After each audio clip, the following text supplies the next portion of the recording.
നമസ്കാരം. നമ്മളിന്ന് ബികോമിന്റെ ഹിന്ദി ക്ലാസിന്റെ 4ാമത്തെ പാഠമായ അഗ്നി കി ഉഡാൻ എന്ന പാഠമാണ് ചർച്ച ചെയ്യുന്നത്. അഗ്നി കി ഉഡാൻ എന്നത് APJ അബ്ദുൽ കലാമിന്റെ ആത്മകഥയിലെ ഒരു ഭാഗമാണ്. വിങ്സ് ഓഫ് ഫയർ എന്നാണ് ഇംഗ്ലീഷിൽ, അല്ല മലയാളത്തിൽ നമ്മൾ അഗ്നിച്ചിറകുകൾ ആണ്. അപ്പോൾ APJ അബ്ദുൽ കലാം നമ്മുടെ മുൻ രാഷ്ട്രപതിയായിരുന്നു, അതുപോലെ തന്നെ സയന്റിസ്റ്റ് ആയിരുന്നു, മിസൈൽ മാൻ, ഇങ്ങനെ നിരവധി വിശേഷണങ്ങളുള്ള ഭാരതീയരായ നമുക്കൊക്കെ വളരെയധികം പ്രചോദനം നൽകുന്ന, പ്രത്യേകിച്ച് വിദ്യാർത്ഥികൾക്ക് അദ്ദേഹത്തിന്റെ ജീവിതം മുഴുവൻ വലിയൊരു പ്രചോദനമാണ്. അപ്പം അദ്ദേഹത്തിന്റെ ജീവിത കഥ എന്നുള്ളത് നമുക്ക് ഇന്നും വളരെയധികം പഠന വിഷയമാക്കേണ്ട ഒന്ന് തന്നെയാണ്. അപ്പോൾ അതിലെ ഒരു ഭാഗമാണ് നമുക്കിന്ന് നൽകിയിരിക്കുന്നത്. അപ്പോൾ അത് നമുക്ക് ഒന്ന് നോക്കാം. ആദ്യ ഭാഗത്ത് അബ്ദുൽ കലാമിനെ കുറിച്ച് ഒട്ടേറെ വിവരം അതിൽ കൊടുത്തിട്ടുണ്ട്. അദ്ദേഹത്തിന്റെ പേരിന്റെ മുഴുവൻ പേര് അബുൾ ഫക്കീർ ജൈനുലാബുദ്ദീൻ അബ്ദുൽ കലാം. അപ്പോൾ അത് ഓർത്തിരിക്കുക. അതുപോലെ അദ്ദേഹത്തിന് നിരവധി പുരസ്കാരങ്ങൾ കിട്ടിയിട്ടുണ്ട്. അതുപോലെ ഇന്ത്യയുടെ അണുപരിവേഷണങ്ങൾക്കൊക്കെ ചുക്കാൻ പിടിച്ചത് അദ്ദേഹമാണ്. മിസൈൽ പരിവേഷണ രംഗത്തൊക്കെ അദ്ദേഹത്തിന്റെ സംഭാവന നിസ്തുലമാണ്. അപ്പോൾ അദ്ദേഹത്തിന്റെ ഈ ആത്മകഥയിലെ ഈ ഭാഗം നമുക്ക് നോക്കാം. मेरे जन्म मद्रास राज्य के रामेश्वरम कस्बे में एक मध्यवर्गीय तमिഴ് परिवार में हुआ था. എന്റെ ജനനം തമിഴ്നാട്ടിലെ, അന്ന് മദ്രാസ് എന്നറിയപ്പെട്ടിരുന്ന തമിഴ്നാട്ടിലെ രാമേശ്വരം എന്ന ഗ്രാമത്തിലാണ്. मेरे पिता जैनुलाबुद्दीन की कोई बहुत अच्छी औपचारिक शिक्षा नहीं हुई थी और ना ही वे कोई बहुत धनी व्यक्ति थे. എന്റെ പിതാവ് വളരെ വലിയ പഠനമൊന്നും നേടിയിട്ടില്ലാത്ത വ്യക്തിയായിരുന്നു, അതുപോലെ തന്നെ വലിയ ധനികനും ആയിരുന്നില്ല. इसके बावजूद भी वे बुद्धिमान थे और उनमें उदारता की सच्ची भावना थी. എങ്കിലും അദ്ദേഹം വളരെ ബുദ്ധിമാനും വളരെ ദയാലുവും ഒക്കെയായിരുന്നു. मेरी माँ आशिया माँ उनकी आदर्श जीवा संगिनी थी. എന്റെ അമ്മ, അതായത് ആശിയാമ്മ, അവരുടെ നല്ല ഒരു ജീവിത പങ്കാളിയായിരുന്നു. मुझे याद नहीं है कि वे रोजाना कितने लोगों को खाना खिलाती. എനിക്ക് ഓർമ്മയില്ല, അല്ലെങ്കിൽ ഓർമ്മിക്കാൻ സാധിക്കാത്ത വിധം അവര് വീട്ടില് നിരവധി ആളുകൾക്ക് ഭക്ഷണം കൊടുത്തിരുന്നു. വീട്ടിലുള്ളവർക്ക് മാത്രമല്ല എന്ന് വെച്ചാൽ അതിന്റെ അർത്ഥം നിരവധി ആളുകൾ അവരുടെ വീടുകളിൽ വരാറുണ്ടായിരുന്നു. അതായത് അവരുടെ ആ ഒരു സമൂഹവുമായിട്ടുള്ള അവരുടെ ബന്ധത്തെയാണ് അത് സൂചിപ്പിക്കുന്നത്.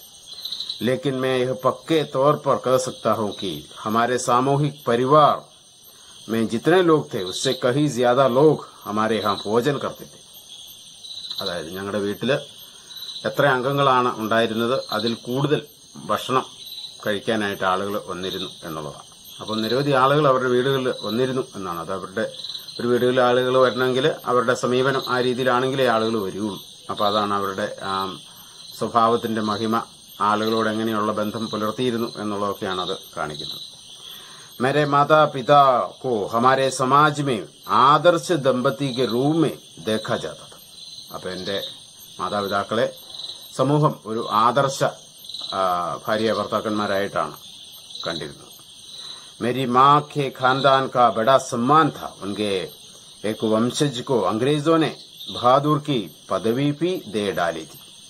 എന്റെ അമ്മയുടെ കുടുംബം വളരെ പ്രശസ്തമായ ഒരു കുടുംബമായിരുന്നു. അതുപോലെ തന്നെ ബ്രിട്ടീഷുകാർ അവർക്ക് ബഹാദൂർ എന്ന ഒരു പദവി കൊടുത്തിരുന്നു എന്നൊക്കെയാണ്.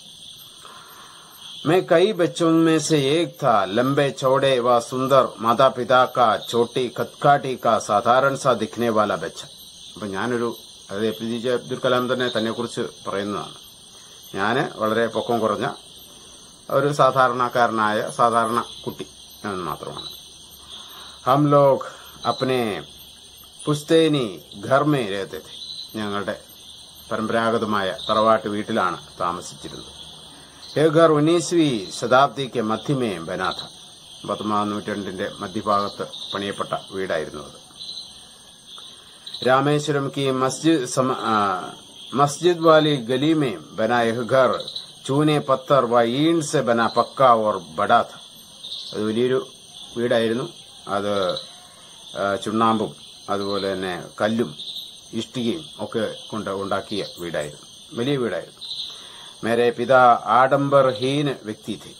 എന്റെ പിതാവ് ആഡംബരരഹിതനായി ജീവിക്കുന്ന ഒരു വ്യക്തിയായിരുന്നു. और सभी अनावश्यक एवं ऐशो आराम वाली चीजों से दूर रहते. അപ്പോൾ ലക്ഷറീസ് ആയിട്ടുള്ള വസ്തുക്കളിൽ നിന്നൊക്കെ അകന്നിരുന്നു. पर घर में सभी आवश्यक चीजें समुचित मात्रा में सुलभता से उपलब्ध थी. ഇതൊക്കെയാണെങ്കിലും വീട്ടില് ആവശ്യത്തിന് വേണ്ട എല്ലാ സൗകര്യങ്ങളും വീട്ടില് ഉണ്ടായിരുന്നു. वास्तव में मैं कहूंगा कि मेरा बचपन बहुत ही निश्चिंत और सादेपन में बीता. അപ്പൊ അതുകൊണ്ട് എന്റെ കുട്ടിക്കാലം എന്ന് പറയുന്നത് വലിയ ബുദ്ധിമുട്ടുകളൊന്നുമില്ലാതെ വളരെ സിമ്പിളായിട്ടുള്ള ഒരു ജീവിതമായിരുന്നു. ഭൗതിക് എവം ഭാവാത്മക് ദോനോ ഹി തരസെ. ഭൗതികമായിട്ടും ഭാവാത്മകമായിട്ടും എല്ലാ തരത്തിലും വളരെ തർക്കേടില്ലാത്ത ഒരു ജീവിത സാഹചര്യമായിരുന്നു അദ്ദേഹത്തിന്റേത് എന്ന് മനസ്സിലാക്കാം. मैं प्रायः अपनी माँ के साथ ही रसोई में नीचे बैठकर खाना खाया करता था. ഞാൻ മിക്കവാറും എന്റെ അമ്മയോടുകൂടെ ആ അടുക്കളയിൽ നിലത്തിരുന്നാണ് ഭക്ഷണം കഴിക്കാറുണ്ടായിരുന്നത്. वे मेरे सामने केले का पत्ता बिछाती और फिर उसमें उस पर चावल एवं सुगंधित स्वादिष्ट സാമ്പാർ देती. അപ്പോൾ വാഴയുടെ ഇല നിലത്ത് വിരിച്ചിട്ട് അതില് നല്ല സാമ്പാർ ഒഴിക്കും. साथ में घर का बना अचार और नारियल की ताजा चटनी भी होती. ചിലപ്പോൾ എന്താണ് നല്ല അച്ചാറുണ്ടാവും, അതുപോലെ നല്ല തേങ്ങയൊക്കെ ഇട്ടിട്ട് നല്ല ചട്നി ഒക്കെ ഉണ്ടാവും. അതായത് തമിഴ്നാട്ടിലൊക്കെ प्रतिष्ठित शिव मंदिर जिसके कारण रामेश्वरम प्रसिद्ध तीर्थ स्थल है का हमारे घर से 10 मिनट का पैदल रास्ता था. അപ്പോൾ വളരെ പ്രശസ്തമായ രാമേശ്വരം അമ്പലം ഞങ്ങളുടെ വീടിന്റെ അവിടെ നിന്ന് ഏകദേശം 10 മിനിറ്റ് നടന്നാൽ ചെല്ലുന്ന ദൂരമേ ഉള്ളൂ. जिस इलाके में हम रहते थे वह मुस्लिम बहुत था. ഞങ്ങൾ താമസിക്കുന്ന ആ ഭാഗത്ത് ധാരാളം മുസ്ലിങ്ങൾ താമസിക്കുന്നുണ്ടായിരുന്നു. लेकिन वहां कुछ हिंदू परिवार भी थे जो अपने मुसलमान पड़ोसियों के साथ मिलजुल कर रहते थे. അവിടെ ഹിന്ദുക്കളായിട്ടുള്ളവരും ഉണ്ടായിരുന്നു. ഈ ഹിന്ദുക്കളും മുസ്ലിങ്ങളും ഒക്കെ വളരെ സൗഹൃദത്തിലാണ് അവിടെ കഴിഞ്ഞിരുന്നത്. हमारे इलाकों में एक बहुत ही पुरानी मस्जिद थी. यहाँ शाम को नमाज को मेरे पिताजी मुझे अपने साथ ले जाते थे. അപ്പോൾ ഞങ്ങളുടെ അടുത്തൊരു പള്ളി ഉണ്ടായിരുന്നു. അവിടെ നമാസിനായിട്ട് എന്റെ പിതാവ് എന്നെ കൂട്ടിക്കൊണ്ടു പോകുമായിരുന്നു. വൈകുന്നേരം നമാസ് എന്ന് പറഞ്ഞാൽ മുസ്ലിങ്ങളുടെ പ്രാർത്ഥനയാണ്. അപ്പൊ അതിനായിട്ട് കൊണ്ടുപോകുമായിരുന്നു. अरबी में जो नमाज आता की जाती थी उसके बारे में मुझे कुछ पता तो नहीं था. അപ്പോൾ ഈ പ്രാർത്ഥനകൾ അറബിയിലാണ്. അപ്പൊ അതൊന്നും എനിക്കൊന്നും മനസ്സിലാകുമായിരുന്നില്ല. अरबी में जो नमाज आता की जाती थी उसके बारे में मुझे कुछ पता तो नहीं, लेकिन यह पक्का विश्वास था कि ये बातें ईश्वर तक जरूर पहुंच जाती है. പക്ഷേ പൂർണ്ണ വിശ്വാസം ഉണ്ടായിരുന്നു. ഈ പ്രാർത്ഥനകൾ ഈശ്വരന്റെ പക്കൽ എത്തും എന്ന കാര്യത്തിൽ പൂർണ്ണ വിശ്വാസമുണ്ട്. नमाज के बाद जब मेरे पिता मस्जिद से बाहर आते तो विभिन्न धर्मों के लोग मस्जिद के बाहर बैठे उनकी प्रतीक्षा कर रहे होते. അപ്പോൾ ഈ പള്ളിയിൽ പോയി പ്രാർത്ഥിച്ചതിന് ശേഷം പുറത്തേക്ക് ഇറങ്ങുമ്പോൾ നിരവധി ആളുകൾ എന്റെ പിതാവിനെയും കാത്ത് പ്രതീക്ഷിച്ച് നിൽക്കുന്നുണ്ടാവും. उसमें कई लोग पानी के कटोरे में पिताजी के सामने रखते. അതിൽ കുറെ ആളുകളൊക്കെ ചിലര് ഒരു പാത്രത്തിൽ വെള്ളം കൊണ്ട് അദ്ദേഹത്തിന്റെ മുമ്പിൽ കൊണ്ടുവരും. पिताजी अपनी उंगलियां उस पानी में डूबते और कुछ पढ़ते जाते. പിതാവ് തന്റെ കൈവിരലുകൾ ആ വെള്ളത്തിൽ മുക്കിയിട്ട് ചില എന്തൊക്കെയോ ചെല്ലും, ചില മന്ത്രങ്ങൾ പോലെ ചെല്ലും. इसके बाद वह पानी बीमार लोगों के लिए घरों में ले जाया जाता. പിന്നീട് ആ വെള്ളം രോഗികളായിട്ടുള്ള ആളുകൾ അവരുടെ വീടുകളിലേക്ക് ഇത് കൊണ്ടുപോകും. രോഗികൾക്ക് വേണ്ടിയിട്ട് അവരുടെ ബന്ധുക്കൾ അത് കൊണ്ടുപോകും. അത് വലിയ സൗഖ്യം നൽകുന്നതായിട്ട് അനുഭവപ്പെട്ടു. मुझे भी याद है कि लोग ठीक होने के बाद शुक्रिया अदा करने हमारे घर आते. എനിക്ക് ഓർമ്മയുണ്ട്, നിരവധി ആളുകൾ അവരുടെ രോഗങ്ങളൊക്കെ ഭേദമായിട്ട് നന്ദി പറയാനായിട്ട് വീട്ടിൽ വരുന്നതൊക്കെ ഓർമ്മയുണ്ട്. पिताजी हमेशा मुस्कुराते और शुभचिंतक एवं दयावान अल्लाह को शुक्रिया कहने को कहते. അദ്ദേഹം എപ്പോഴും വരുന്നവരോട് വളരെ പുഞ്ചിരിച്ചുകൊണ്ട് അതുപോലെ നല്ല ശുഭചിന്തകൾ, പോസിറ്റീവായിട്ടുള്ള കാര്യങ്ങൾ പറയുകയും അള്ളാഹുവിന് നന്ദി പറയാനായിട്ട് അവരോട് പറയുകയും ചെയ്യും. रामेश्वरम मंदिर के सबसे बड़े पुजारी पक्षी लक्ष्मण शास्त्री मेरे पिताजी के अभिन्न मित्र थे. അപ്പോൾ അവിടുത്തെ വലിയ പൂജാരിയായ ലക്ഷ്മൺ ശാസ്ത്രി അദ്ദേഹത്തിന്റെ വലിയൊരു സുഹൃത്തായിരുന്നു. अपने शुरुआती बचपन की यादों में इन दो लोगों के बारे में मुझे सबसे अच्छी तरह याद है. इवരെ കുറിച്ച് എനിക്ക് നല്ല ഓർമ്മകളുണ്ട്. दोनों अपनी पारंपरिक वेशभूषा में होते और आध्यात्मिक मामलों पर चर्चाएं करते रहते. അവരെപ്പോഴും അവരുടെ പരമ്പരാഗതമായ വേഷങ്ങളാണ് ധരിക്കുകയും അതുപോലെ ആധ്യാത്മികമായ വിഷയങ്ങളിലുള്ള ചർച്ചകൾ പരസ്പരം നടത്തുകയും ചെയ്യാറുണ്ടായിരുന്നു. जब मैं प्रश्न पूछने लायक बड़ा हुआ तो मैंने पिताजी के से नमाज की प्रासंगिकता के बारे में पूछा. ഞാൻ വലുതായപ്പോൾ ഈ നമാസ് പ്രാർത്ഥനയുടെ പ്രസക്തിയെക്കുറിച്ച് ഞാൻ ചോദിച്ചു പിതാവിനോട്. पिताजी ने मुझे बताया कि नमाज में रहस्य में कुछ भी नहीं है. അപ്പോൾ അദ്ദേഹം എന്നോട് പറഞ്ഞു, ഈ നമാസിൽ പ്രത്യേകിച്ച് രഹസ്യങ്ങളൊന്നുമില്ല. नमाज से लोगों के बीच भाईचारे की भावना संभव हो पाती है. അപ്പോൾ ഈ നമാസ് പഠനത്തിലൂടെ ജനങ്ങൾക്ക് ഇടയിൽ സാഹോദര്യം, പരസ്പര സാഹോദര്യം വളരാനായിട്ട് സഹായിക്കും. वे कहते हैं जब तुम नमाज पढ़ते हो तो तुम अपने शरीर से इधर ब्रह्मांड का एक हिस्सा बन जाते हो. നീ നമാസ് വായിക്കുമ്പോൾ ഈ ബ്രഹ്മാണ്ടത്തിന്റെ, ഈ പ്രപഞ്ചത്തിന്റെ മുഴുവൻ ഒരു ഭാഗമായി മാറുകയാണ്. जिसमें दौलत, आयु या धर्म पद का कोई भेदभाव नहीं होता. അതില് പണം, വയസ്സ്, ജാതി ഇങ്ങനെയുള്ള വ്യത്യാസങ്ങളൊന്നും അതിൽ വരുന്നില്ല എന്നാണ് അദ്ദേഹം പറയുന്നത്.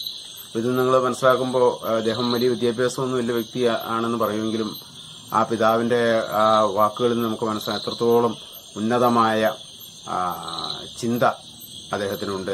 എല്ലാവരിലും സഹോദരി തുല്യം കാണാനായിട്ടുള്ള കാഴ്ചപ്പാടുള്ള വ്യക്തിയാണ്. വളരെ മാനസികമായി വളരെ വികാസം പ്രാപിച്ച ഒരു വ്യക്തിയായിരുന്നു എന്ന് നമുക്കതിൽ നിന്ന് മനസ്സിലാക്കാനായിട്ട് സാധിക്കും. मेरे पिताजी आध्यात्म की जटिल अवधारणाओं को भी तमिल में बहुत ही सरल ढंग से समझा देते थे. അപ്പോൾ ആധ്യാത്മിക കാര്യങ്ങളൊക്കെ വളരെ സിമ്പിളായിട്ട് തമിഴില് ആളുകൾക്ക് അദ്ദേഹം പറഞ്ഞു കൊടുക്കുമായിരുന്നു. एक बार उन्होंने मुझसे कहा, खुद उनके वक्त में खुद उनके स्थान पर जो वे वास्तव में है और जिस अवस्था में मैं पहुंचे है, अच्छी या बुरी, हर इंसान भी उसी तरह देवी शक्ति रूपी ब्रह्मांड में उसके एक विशेष हिस्से के रूप में होता है. तो हम संकटों, दुखों या समस्याओं से क्यों घबराए.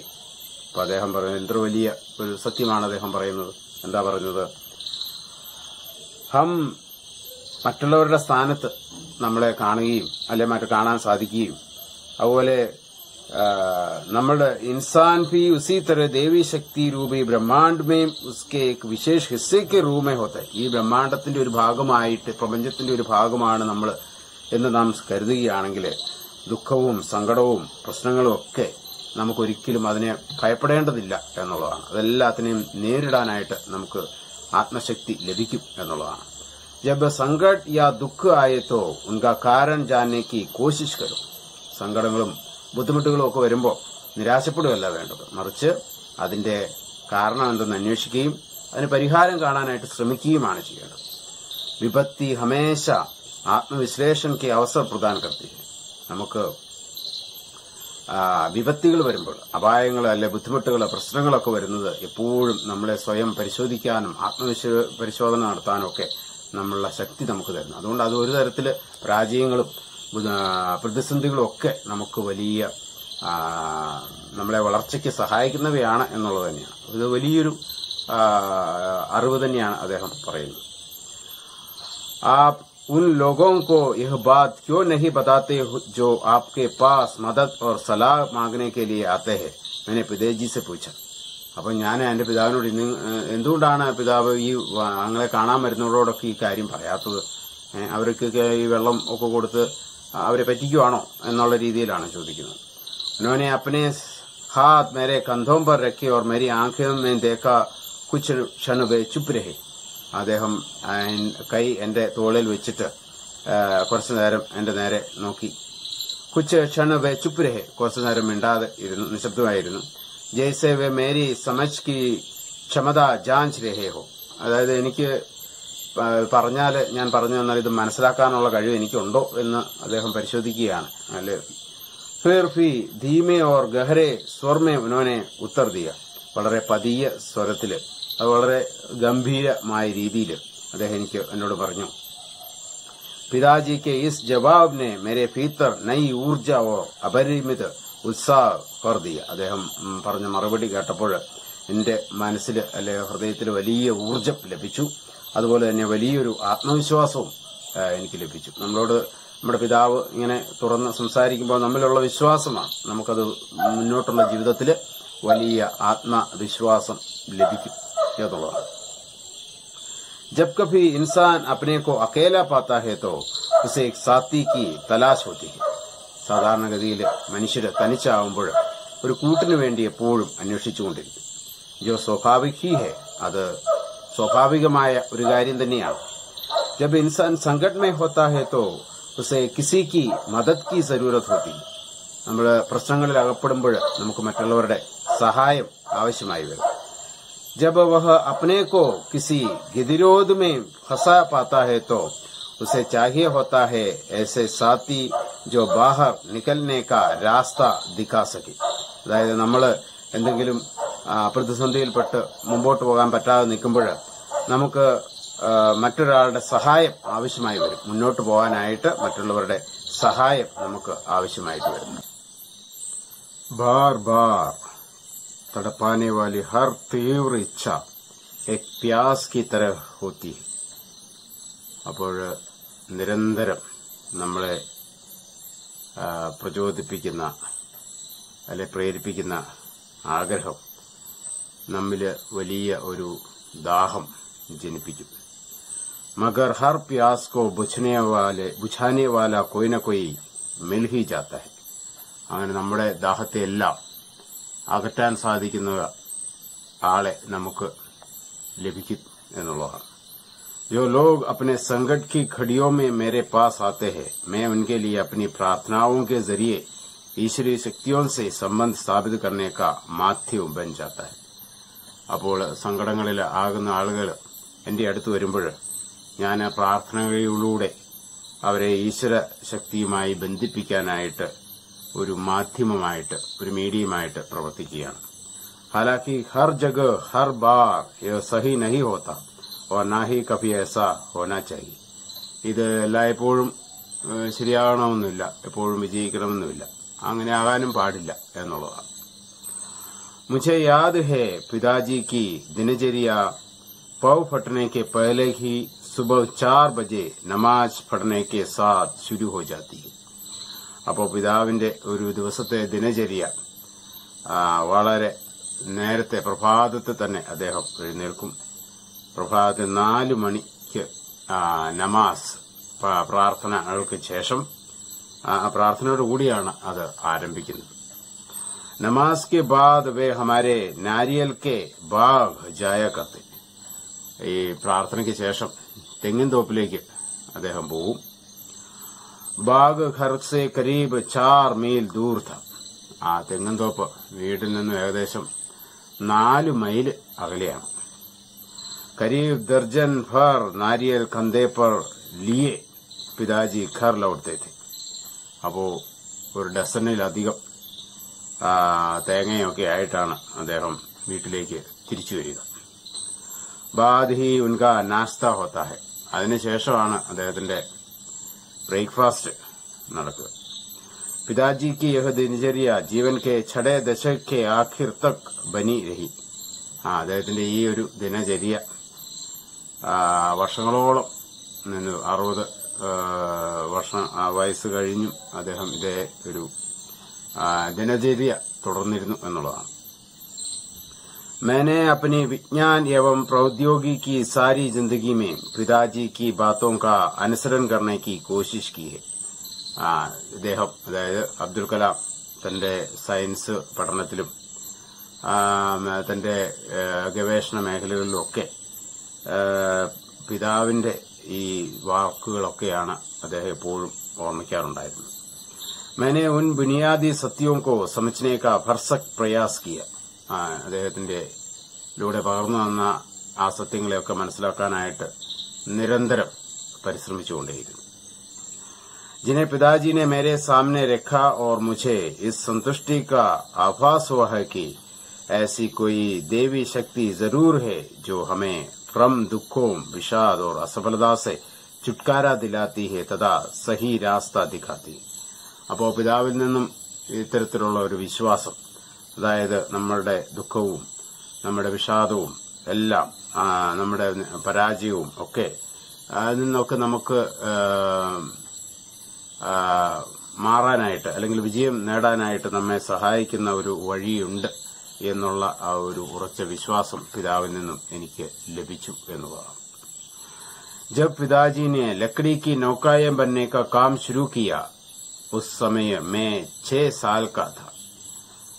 പിതാവ് ഈ തടിയും കൊണ്ട് ബോട്ടൊക്കെ അല്ലെങ്കിൽ വള്ളം ഒക്കെ ഉണ്ടാക്കാനായിട്ട് തുടങ്ങിയ ജോലി അത് തുടങ്ങിയ സമയത്ത് എനിക്ക് പ്രായം 6 വയസ്സായിരുന്നു.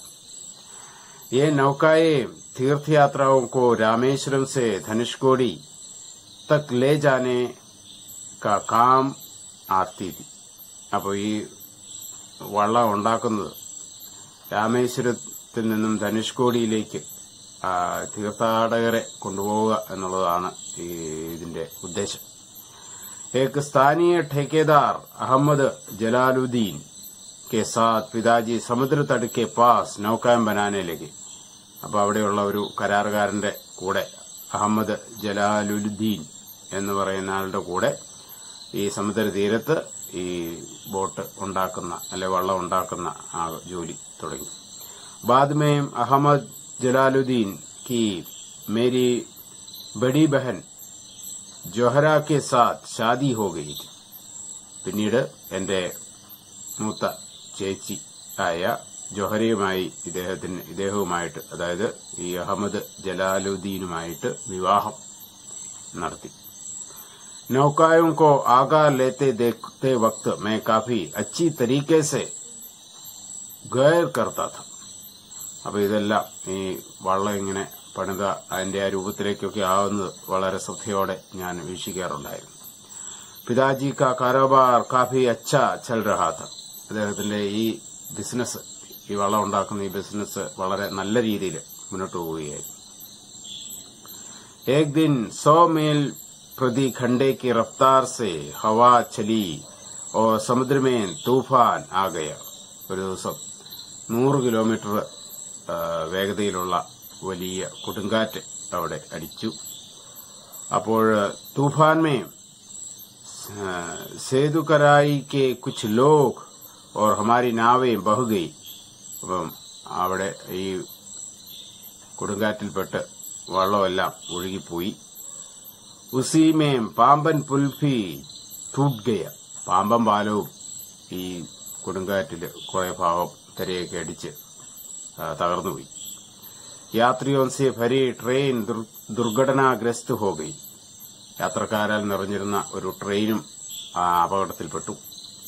तब तक मैंने सिर्फ समुद्र की खूबसूरती ही को ही देखा था. उसकी अपार एवं अनियंत्रित ऊर्जा ने मुझे हतभ्रम कर दिया. അപ്പൊ ഇതുവരെ ഞാൻ ജീവിതത്തിലെ ഈ കടലിന്റെ മനോഹാരിതയൊക്കെ മാത്രമേ കണ്ടിട്ടുള്ളൂ. ഈ ഭീകരമായ രൂപം ആദ്യമായിട്ടാണ് ഇദ്ദേഹം കാണുന്നത്.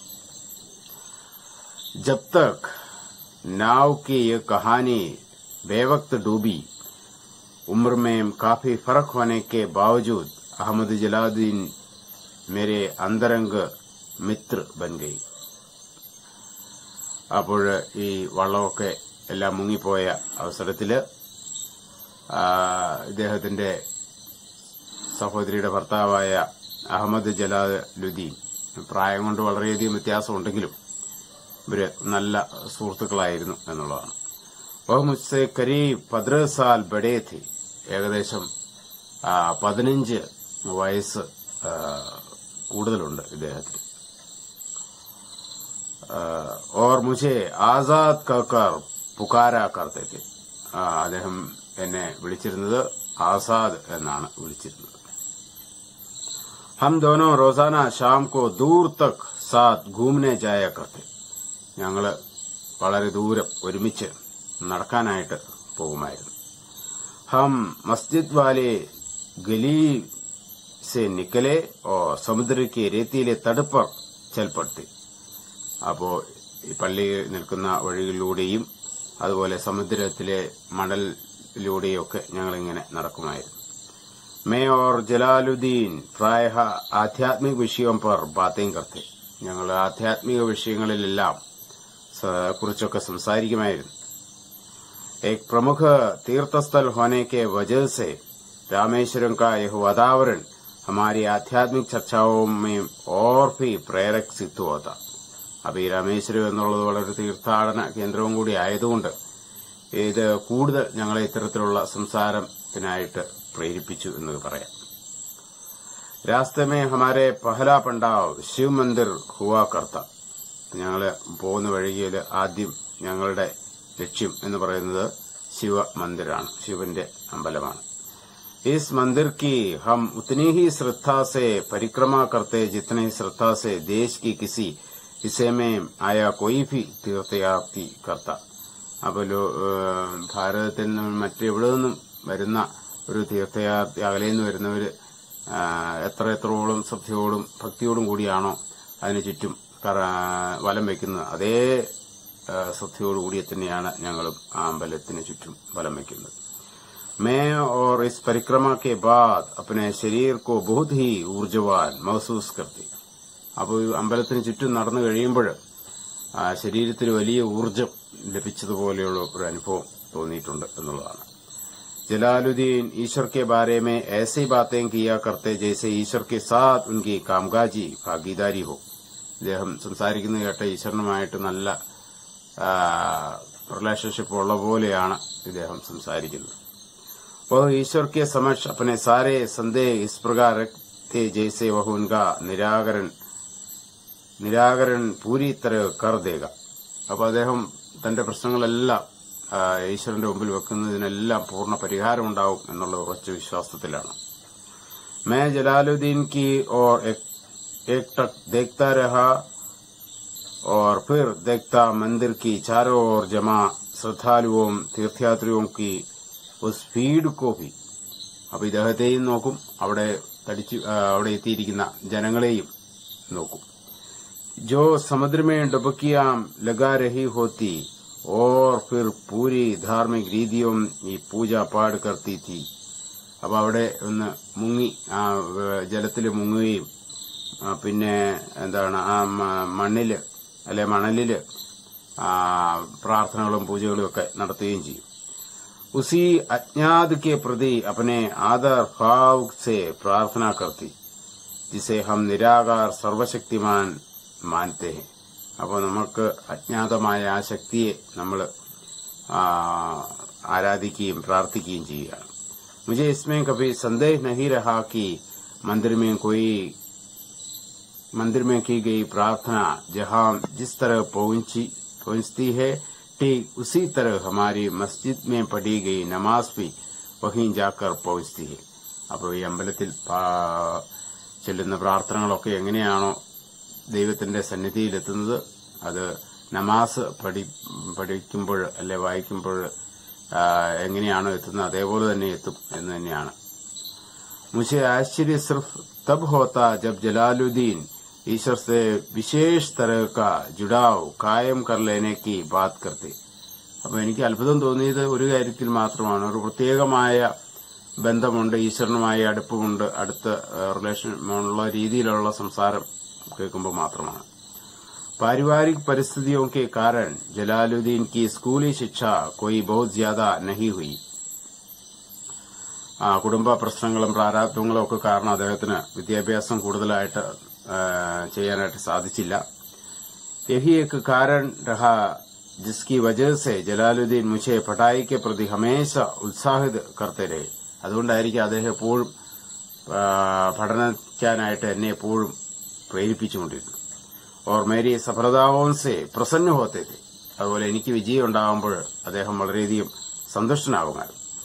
पढ़ाई से वंचित रह जाने की हल्की सी भी पीड़ा की झलक मुझे जलालुद्दीन में कभी देखने को नहीं मिलती.